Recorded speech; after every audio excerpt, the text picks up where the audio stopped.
आधी रात को गांव की सड़क पर एक बैलगाड़ी जा रही थी। कुछ दूर जाकर वो एक खेत के किनारे रुकी और उससे एक युवती उतरी। तभी उसे बैलगाड़ी के चलने की आवाज आई। चालक गाड़ी। वो लोग उसे बिना लिए ही वहां से चल चुके थे। रुको, मेरे लिए रुको। उसने सुनसान सड़क से हटकर खेत के पास खड़े रहना उचित समझा। तभी उसने पास से आ रहे कुछ लोगों के बात करने की आवाजें सुनी। दो लोग मिलकर एक आदमी को बुरी तरह पीट रहे थे। देखते ही देखते उन लोगों ने उसको बड़ी बेरहमी से मार डाला। अनजाने में उसने कुछ ऐसा देख लिया था जो उसे नहीं देखना चाहिए था। कुछ समय बाद, दिसंबर का सर्द महीना था। काली अंधेरी रात के आगोश में धीरे धीरे हवा की लहरें आ रही थी। उस दिन हरिलाल अपने घर से दूर खेत में खटिया पर सोने की कोशिश कर रहा था। न जाने क्यों इस साल भी फसल यूं ही बर्बाद हो गई। इतना जतन किया, फिर भी बिना किसी वजह फसल खराब हो गई। अगर यूं ही चलता रहा तो मैं बर्बाद हो जाऊंगा। अचानक खेत में बंधे हुए बैल जोर जोर से पैर पटक कर रंभाने लगे। अरे, इन्हें क्या हुआ? अरे, इन्हें कहीं सर्दी तो नहीं लग रही? जरा अलाव जला देता हूं। और जैसे ही वो वापस मुड़े, अलाव के उजाले में उनकी नजर खाट पर पड़ी। उनके होश फाख्ता हो गए। एक युवती उनकी खाट पर बैठी बुरी तरह हाँफ रही थी।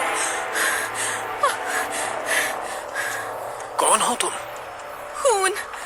वहां मैंने एक आदमी का खून होते हुए देखा। मैं पेड़ के पीछे छुप के देखती रही और तभी उन्होंने उस आदमी पे चाकू से कई वार किए और मार डाला। आपके खेत से कुछ दूरी पे जो इमली का पेड़ है, उसके नीचे उस लाश को गाड़ दिया। हरिलाल ये सुन के हक्का बक्का रह गया, पर उसने उस युवती को आश्वस्त किया। आप डरिए नहीं, यहाँ आपको कोई खतरा नहीं है। आपका नाम क्या है और किस गांव की रहने वाली हैं? मेरा नाम ज्योति है। मैं पास के वर्धा गांव की रहने वाली हूँ। वहाँ के जमींदार किशन चंद की पत्नी हूँ। मैं पास के गांव की एक शादी में आई थी। रास्ते में गाड़ी रुकवा के मैं लघु शंका को गई, पर वापस आके देखा कि वो मुझे छोड़ के ही चले गए हैं। पर वो लोग कौन थे? 3 लोग थे, जिसमें से एक लंगड़ा बैसाखी लेके चल रहा था, दूसरे को वो कल्लू बुला रहे थे और जिसका खून हुआ उसको विनोद बोल रहे थे। अरे, वो तो बड़े खतरनाक लोग मालूम पड़ते हैं। कल सुबह मैं आपके साथ पुलिस स्टेशन चलूंगा। आप तब तक उस कुटिया में निश्चिंत होकर सो जाइए। मैं यहीं घाट पे से खेत की निगरानी करूंगा। बहुत रात हो गई थी। हरिलाल के आश्वासन को मानते हुए वो युवती उस कुटिया में सोने चली गई। हरिलाल की भी जल्द ही आंख लग गई। सूरज सर पर चढ़ाया था। हरिलाल आंख मलते हुए उठा और कुटिया की ओर निकल पड़ा। बड़ी देर तक सोता रह गया, पर अंदर कोई नहीं था। आश्चर्य से इधर उधर देखा, पर उसे कोई नहीं मिला। कमाल है, आखिर वो औरत गई तो गई कहाँ? उसने बताया था कि कल कुछ लोगों ने एक आदमी को मारकर वहीं इमली के पेड़ के नीचे दफना दिया था। मुझे पुलिस में खबर करनी चाहिए। कुछ देर बाद वो इंस्पेक्टर विजय की केबिन में बैठा हुआ था। तो तुम ये कह रहे हो कि ज्योति नाम की औरत ने तुम्हें इस खून के बारे में बताया? जी साहब। कहाँ है वो? तुम्हारे साथ क्यों नहीं आई? मुझे नहीं पता साहब। सुबह जब मैं अपनी कुटिया में गया तो वो वहां से जा चुकी थी।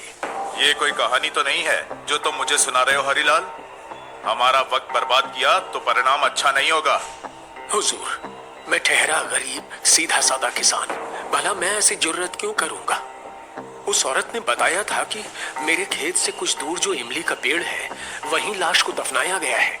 यही बताने में चला आया। अगर तुम्हारी बात सच है तो तुम बच जाओगे, वरना मैं तुम्हें जेल में डाल दूंगा। साठे, जहां ये बोल रहा है वहां जरा आदमी भेज के खुदाई शुरू करो। जी साहब। हरिलाल की बताई हुई जगह पर साठे और अन्य पुलिसकर्मियों ने खुदाई का काम चालू करवाया। पता नहीं कहां से ये हरिलाल सुबह सुबह आ धमका। मुझे तो लगता है ये सब इसकी मनगढ़ंत कहानी है। काफी वक्त बीत जाने के बाद भी कुछ हाथ नहीं लगा। मेरा शक सही निकला।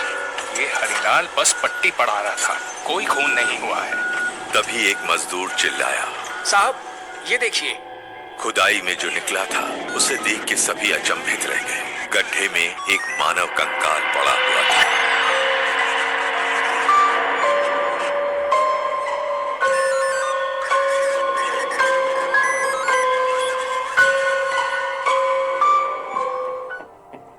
आखिर क्या था इस कंकाल का रहस्य?